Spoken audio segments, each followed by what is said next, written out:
Are you wanting to know how to build a chicken dust bath so that your birds can stay healthy and clean? Well, today I'm going to be giving you a step-by-step guide on how to build one. Let's do this.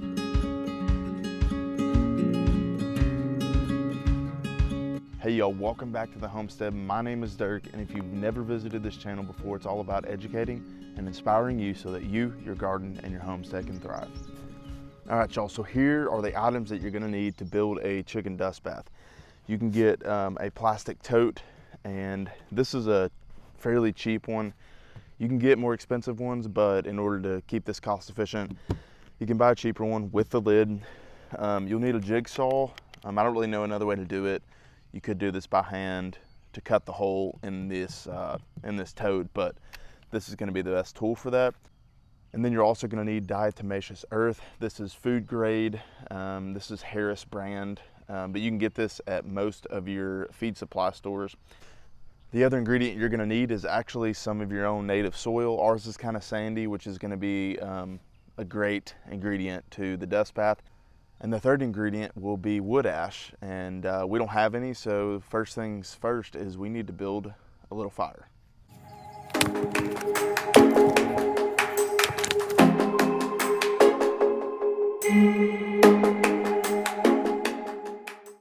All right, y'all, so now that I've got that fire burned down, I've got a base of ashes right here behind me. I'm gonna let those cool off a little bit, and then I'm actually gonna scoop them into a bucket with a little bit of the native soil that we have there. And so that's gonna be the combo of our ash and also our sand. And then we're gonna add diatomaceous earth to that as well. Now I'm gonna show you how to cut the hole in the plastic tote.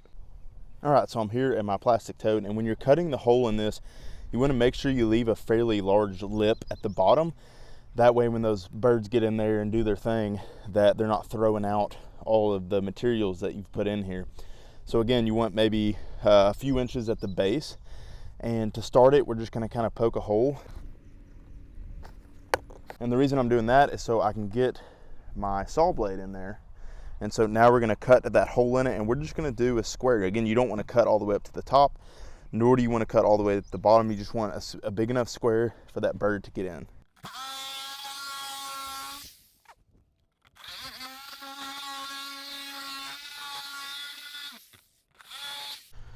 All right, so I'm back down here by my fire. I've got a 5-gallon bucket.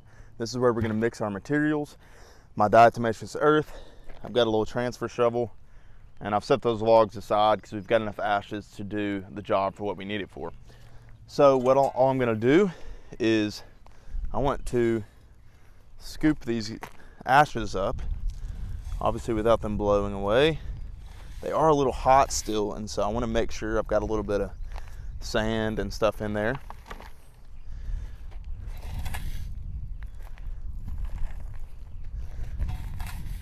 So again, I'm mixing some of my native soil with that as I scoop.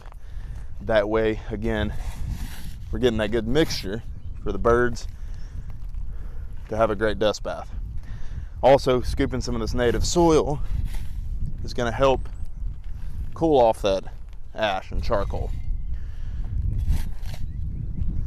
So I've got a good mixture here of the sand and charcoal and just a mix of my native soil. Now it is a little bit hot still, so I'm not gonna quite give it to the birds yet in the bath. So I'm gonna let that cool off. It's got some chunks of charcoal, which is totally okay.